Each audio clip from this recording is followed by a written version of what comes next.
আপুনি বাৰু কথাবোৰ কিমান লক্ষ্য কৰে? প্ৰত্যেকটো কথা পুংখানুপুংখভাৱে মন কৰেনে? আপোনাৰ ঘৰখনত, আপোনাৰ ওচৰ চুবুৰীয়া বা আন ক্ষেত্ৰতো সকলো সময়তে আপুনি সম্পূৰ্ণ মন দিয়েনে? সূক্ষ্ম দৃষ্টিৰে আপুনি মন দিয়ক বা নিদিয়ক, তাৰ কিন্তু গুৰুত্ব আছে। সেই সূক্ষ্ম দৃষ্টিৰ শক্তিৰ ওপৰত ৰেখাপাত কৰি নিৰ্মাণ কৰা হৈছে এখন অদ্ভুত চলচ্চিত্ৰ সূক্ষ্মদৰ্শিনী। এগৰাকী নাৰীক মুখ্য চৰিত্ৰ হিচাপে দেখুওৱা চলচ্চিত্ৰখন ৰহস্য আৰু কমেডীৰ অৰ্থপূৰ্ণ সংমিশ্ৰণ। চলচ্চিত্ৰখনৰ জনৰা হ'ল black comedy mystery thriller.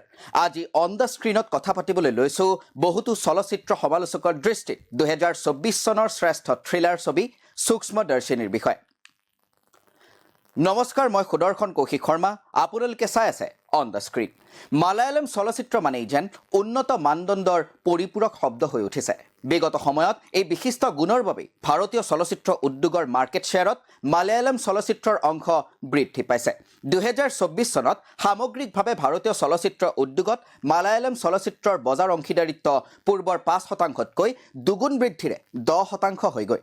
Malayalam ছবি সূক্ষ্মদৰ্শিনী এই ক্ষেত্ৰত বিশেষভাৱে উল্লেখযোগ্য।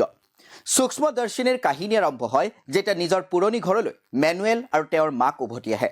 সেই চুবুৰীটোত মূল চৰিত্ৰ প্ৰিয়দৰ্শিনী তেওঁৰ গিৰিয়েক আৰু কণমানি ছোৱালীজনীৰ সৈতে থাকে। লগতে থাকে আন কেইবাঘৰো মানুহ। প্ৰিয়দৰ্শিনীয়ে সকলো কথাত বহুত মন দিয়ে। সূক্ষ্ম দৃষ্টিৰে প্ৰত্যেকটো কথা চালি জাৰি চায়। শাৰ্লক হোমছ সদৃশ এক পৰিৱেশৰ কথা আপুনি কল্পনা কৰিব পাৰে। প্ৰিয়দৰ্শিনীহঁতৰ চুবুৰীটোত মেনুৱেল অহাৰ পাছৰ পৰাই পৰিৱৰ্তন আহে। তেওঁৰ মাকে ভালকৈ কাকো মাতবোল নকৰে, নিজৰ মাজতে যেন সোমাই থাকে। অৱশ্যে মেনুৱেলৰ কৰ্মকাণ্ডও কিছু সন্দেহজনক। আন সকলোৰে পৰাটো তেওঁ বাচি যায়, কিন্তু সূক্ষ্ম দৃষ্টিৰে সকলো কথা লক্ষ্য কৰা প্ৰিয়দৰ্শিনীৰ চকুক ধূলি দিব নোৱাৰে। হঠাৎ এদিন মেনুৱেলৰ মাক অন্তৰ্ধান হয়। এই ঘটনাৰ বাবে মেনুৱেলক সন্দেহ কৰি প্ৰিয়দৰ্শিনী আৰু চুবুৰীটোৰ দুগৰাকীয়ে প্ৰমাণ গোটাবলৈ আৰম্ভ কৰে। তাৰ পাছতেই তেওঁলোক নিশ্চিত হয় যে মেনুৱেলে হয়তো কিবা ডাঙৰ কথা লুকুৱাইছে। ছবিখনত ডাৰ্ক কমেডী আৰু ৰহস্যঘন দৃশ্যৰ নান্দনিক ব্যৱহাৰ ঘটিছে। ছবি নিৰ্মাণৰ অভিনৱত্ব অৰ্থাৎ কাহিনী কথনৰ চমৎকাৰিক ধৰণে ছবিখনক সুকীয়া মাত্ৰা প্ৰদান কৰিছে। স্ক্ৰীন প্লে সুন্দৰ, কমেডীৰ টাইমিং ভাল, হিন্দী ডাবিঙো মোটামুটি ভালেই, আৰু কাহিনী ইয়াৰ মূল শক্তি। যিটো ধাৰণা বা কনচেপ্টৰ ওপৰত এইখন নিৰ্মাণ কৰা হৈছে সি অতিকৈ আধুনিক আৰু ইনক্লুচিভিটিৰ ওপৰত গুৰুত্ব আৰোপ কৰি নিৰ্মাণ কৰা হৈছে এই চলচ্চিত্ৰখন। আধুনিক সম্বন্ধৰ ওপৰত ইয়াত গুৰুত্ব আৰোপ কৰা হৈছে। কি এই সম্বন্ধ? ছবিখনৰ মূল বিষয় কি? কি বিশেষ আছে ছবিখনৰ কাহিনীত? সেয়া জানিবলৈ আপুনি চাব লাগিব সূক্ষ্মদৰ্শিনী। সমাজক জোকাৰি যাব পৰাকৈ ছবিখন শক্তিশালী। প্ৰতিষ্ঠিত মতক বিৰোধ কৰিব পৰাকৈ ছবিখন সামাজিকভাৱে সচেতন।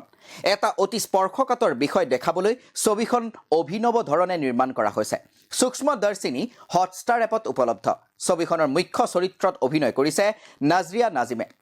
মেনুৱেলৰ চৰিত্ৰত বাছিল জোচেফে অভিনয় কৰিছে।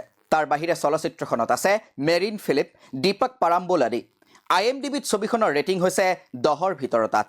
যদিহে আপুনি সূক্ষ্মদৰ্শিনী ইতিমধ্যে উপভোগ কৰিছে অথবা উপভোগ কৰিবলৈ ইচ্ছা প্ৰকাশ কৰিছে, তেনেহ'লে চলচ্চিত্ৰখন চাই উঠি আপুনি কি ভাবিছে আমাক কমেণ্ট বক্সত জনাব।